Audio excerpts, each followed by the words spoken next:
Sky News host James Morrow joins me now. James, I mean, when you look at those clips, just to remind yourself, it's astonishing the ferocity with which Anthony Albanese attacked Scott Morrison for the cost of living that he called a crisis back in May 2022. Since then, everything is far more expensive, plus another 12 rate rises. But he won't take any responsibility.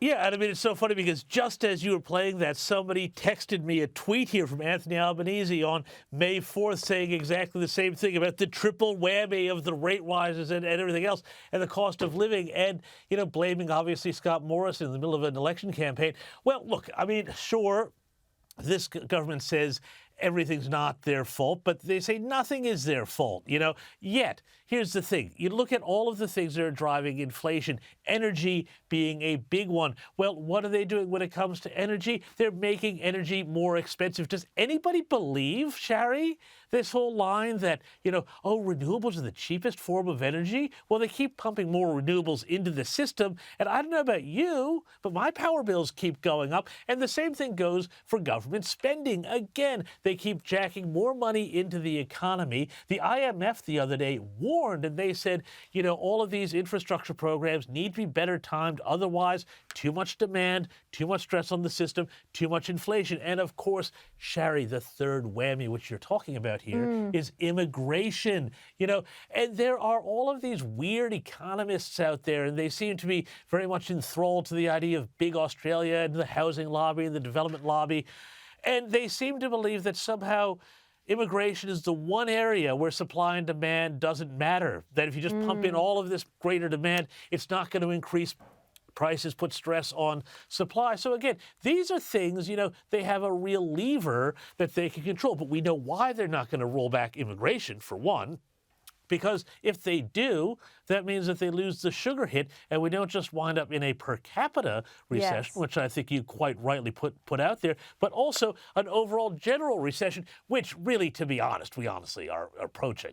Yeah, exactly. I mean, realistically, for, you know, everyone, because we're in the per capita recession, it does feel that way. For all intents and purposes, people are living in a recession. Now, yes, James, what were you going to say? Oh, no, I was going to say, and now with this interest rate rise, you're going to see huge numbers of seats, you know, labor voting seats that are going to be in huge amounts of stress when it comes to their mortgage. He's got a huge political problem here beyond the economics. Yeah. Now, let's talk about the Prime Minister's trip to China. He's come under pressure from at least one defence expert today, Peter Jennings, who wrote a piece in The Australian saying that the Prime Minister's cared more about trivial photo opportunities, joking about pandas and things, than a sober reflection of the real risks that China poses to security in the Indo-Pacific.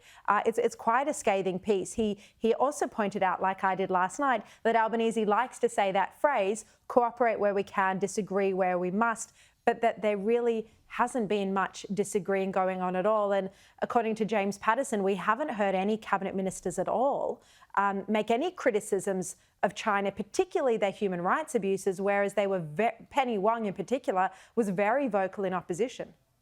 Yeah, look, Sharri, I mean, I will say that I do not have an issue with a prime minister of any stripe going and representing Australia's interests overseas. I think, you know, a lot of the criticism of Anthony Albanese for his travel is a bit overcooked and partisan. But that said, I think there's a lot to be said here that China is absolutely playing Anthony Albanese off a break. They think that they have his number. They think that they have a prime minister here who wants to be different to Scott Morrison, less combative. They can give him some nice headlines. But ultimately, you know, Sharri, this relationship we've known since that defector came out in 2005 and said that China's plan was to turn Australia into an economic and political vassal of Beijing. Well, we haven't seen anything to change that. The rhetoric may be toned down. But, you know, when you talk about all of this stuff with, oh, we're going to have a more mature conversation, well, show me that. Show me the evidence of that mature conversation. I mean, are we standing up not just on human rights, but on Australians detained like Yang Hangjun? It's great that Cheng Lei is out, but what about Australians who've been detained in Hong Kong? This is just the tip of the iceberg before we get to economic bullying, COVID, and a whole lot of other issues too. Yeah, not to mention, I know you say COVID, but not to mention the origins of the virus. This is what I mean. Albanese didn't ask President Xi Jinping about that, even though it's killed millions of people, shut down our economy. Now, James, an area you follow very closely, Donald Trump gave quite a fiery appearance in court today. He came up against Letitia James. Look, I want to ask your assessment of this case, and I speak to Sean Spicer, Trump's former press secretary, about it a bit later in the show. But clearly the Democrats Letitia James has made it clear she was always going to, she was out to get him. But does that mean that there's no basis to this case? What's your view? I think when it comes to this case, Sharri, and I mean, I know people might say, oh, well, you've supported Trump in the past, so you're going to say this, but I think that this case is the one that is the most nonsensical. I mean, first of all, put aside the fact that it's not a criminal case. What they're accusing him of here is a fraud where he allegedly inflated assets to get loans.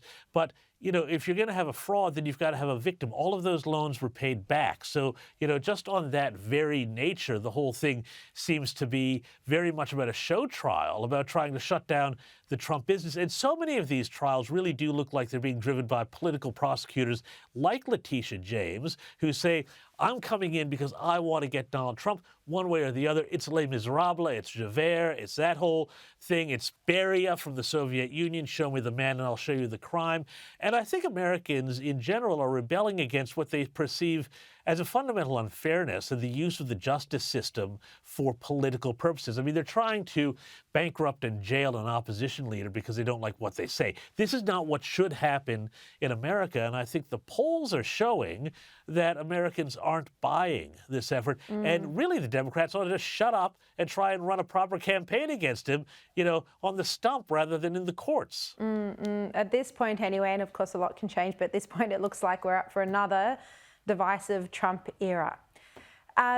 James, I want to turn briefly, before we go to a break, to these pro-Palestinian protests. They have been so aggressive around the world. I mean, from the very Monday, just a couple of days after the terror attacks, when people were chanting gas the Jews on the steps of the Opera House, police said it wasn't safe for Jewish people to be in the city in Sydney.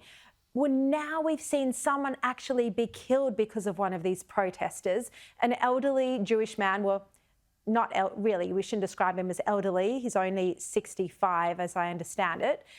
Jewish man was beaten by a pro-Palestinian protester in Los Angeles, according to the police department there, and he has now died.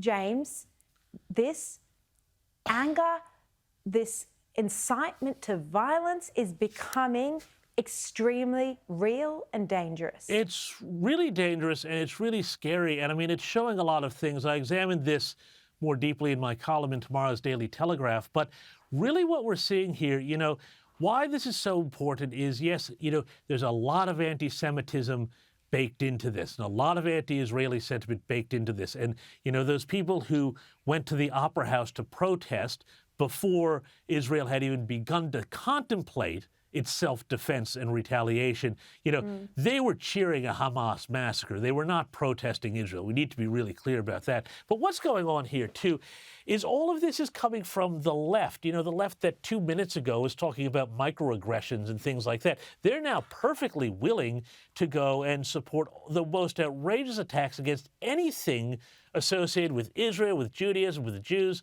And so much of it comes from this weird victimizer, colonial rhetoric that they have been marinating in for decades on the left. So when that happens, if once somebody is identified as a colonizer, Israel, anything that happens to them, or anybody associated with them is now fair game. And of course, at the heart of it, though, this is about civilization, and Israel represents an outpost of civilization. And I think this is narcissistic, self-hating orgy of violence that we're seeing on the left. And this is why it's so disturbing. And the left has to reckon with it. The West has to reckon with it.